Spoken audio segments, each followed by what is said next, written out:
Hello, happy Tuesday morning. That's right, good morning, everybody. I always feel like it's the afternoon for some reason whenever we start our show, because I guess you're just hitting like the noon hour, It's getting close lunch. It's close. to afternoon. So right before we start our show, I'm always like, should I say good morning? Good afternoon? But it's still morning. But yes, it is still morning. And Valanda, we've been under the weather this week a little bit, a little stuffy, but bouncing back and lots of good news out there. Yeah, finally feeling a little bit better. I still sound congested. A little congested. But I do feel better. But good news, the Rolling Stones finally made the announcement, the worst kept secret ever. They made the announcement this morning. They will play, as rumored, NC State's Carter Finley Stadium on July 1st. Now, this is their fourth time playing NC State, and the first time since 1994. Wow. I did not realize the Rolling Stones had played Carter Finley or NC State so many times. I know, and finally people are getting their satisfaction. Yes, there's so many lot people of excitement about this were show. messaging me on Facebook about, like, did you guys get an announcement yet? Did you get something? And I was like, I don't got anything.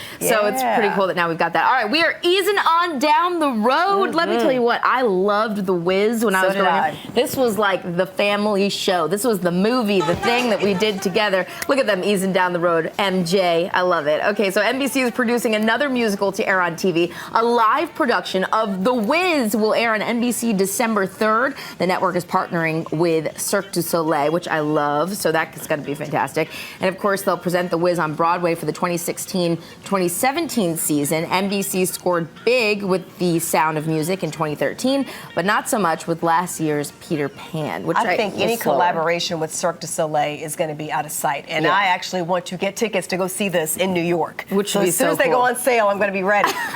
Because I love Cirque du Soleil. I know. Love The Wiz. I can't wait. I just think it's going to be so fantastic. And I mean, it's hard. I always feel like it's hard to take something that was really, really great in the past and recreate it because it was done so well the first time. But I just hope and pray that they do a phenomenal job with it because it's such a great show. And I feel like there's a lot of great people who could be a part of it. So well, the teams on The Voice are now set for live shows. And Durham's Lowell Oakley made it to the live rounds with his performance last night of My Girl. He's on Team Pharrell, and Pharrell mentioned that he thought his rehearsal performance was better than what he actually did on stage. But, still not too bad. Oakley's parents are flying to LA this weekend for next Monday's live rounds, The Voice Top 20 set. So this is so exciting to have someone local once again. I know. I hope he does really well. I hope it keeps going. I get so enthralled in those shows because, like, you just catch it and you're like, oh my gosh, what's happening? Who's going to go? I don't know. I just get so drawn into it, and then I'm like, oh, but I disagree, and then I feel like I'm the fifth judge, But anyway, all right. So I stumbled upon this awesome website this morning called onlyinyourstate.com.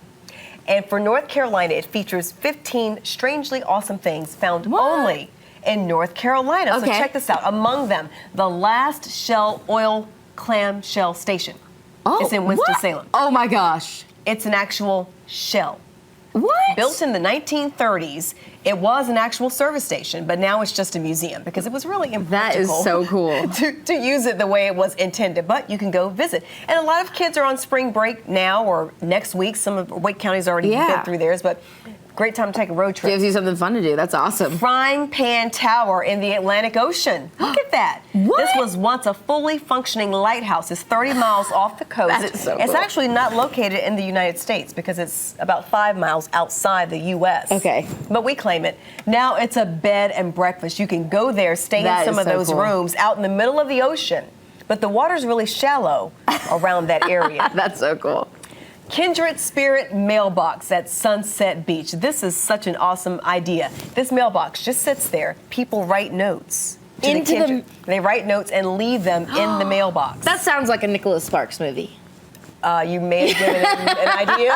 Yes, it does. Put notes in that mailbox. It does. Or some other movie I've seen. Something about a lake. But yes, that is cool. But isn't that awesome? Yeah. Some of these I'd heard of, some of them I haven't. But check out that website, Only in Your State, and see some of these awesome, unusual places to visit. So cool. I wonder who goes and collects the mail from the mailbox. Yeah, there is a woman who goes and collects. Wow, that's cool stuff. Yeah. Okay, so here's something interesting for you. It's not necessarily happening right here in North Carolina just yet, but it could be coming to an eye near you. It's like something out of a science fiction movie. Imagine being able to see at night. Today, our fabulous audio engineer, Tom, came in and he said, you guys, something really interesting is going on. And I was like, well, what is it? And he tells me, so apparently there's these guys who created a way where you can see at night. It's these scientists. Night vision. Yes, night vision. So basically what they do is they drop these drops in your eye, and you're laying back like this, and they drop the drops into your eye. It's pretty cool stuff. Do we have a photo of the guy getting it done? Oh, just kidding. It was gross, so they decided not to show it. Okay. Kim, our producer, was like, no, it was gross. It's gross. Pass on that. Okay, so the chemicals used are chlorine E6. It's a chemical found in like some deep water fish, and it's used to treat cancer. And the other item is insulin, and they drop it into your eyes, and then you're able to see 50 meters in the dark. Wow. Now that's cool. Anyway, the guy could be a game changer, I would imagine. Can you imagine being able to see? First of all, that would kind of scare me a little bit. I don't know if I want. I feel like I'd be like in a scary like video game, being able to see at night like that, because you might see things you don't. You know, sometimes you like to be, you know, just get in the car at night. Then you'd be seeing things, people robbing people. You know, who knows? Okay. So anyway, Rolana's like, where are you hanging out? Okay, but yeah, so I'm just saying it could be something cool, and now they've tested it on somebody in California, so the future of it may actually become very, very real, and it could be sold in stores. Okay, let me tell you what a group of creative scientists in Australia have come up with. An article of clothing made from the bacterial fermentation of beer. Beer?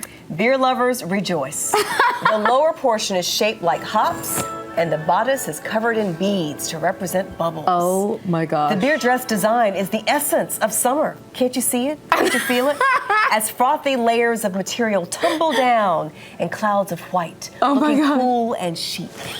Rolanda, I love the way The beer you dress will be featured in the 2015 World Expo in Milan, Italy. Oh, would you wear? It looks like a wedding dress to me. It does look like a wedding dress to me. Beach wedding dress. I wouldn't wear that dress. I'm gonna be blatantly honest. I would not wear that dress, but I do think it's cool. I think if I was trying to go to something where I needed to like have a talker dress or something like that, something to like bring attention for some reason, Beer Fest. then I'd be down. Yeah, right. Beer Fest. That's a good place.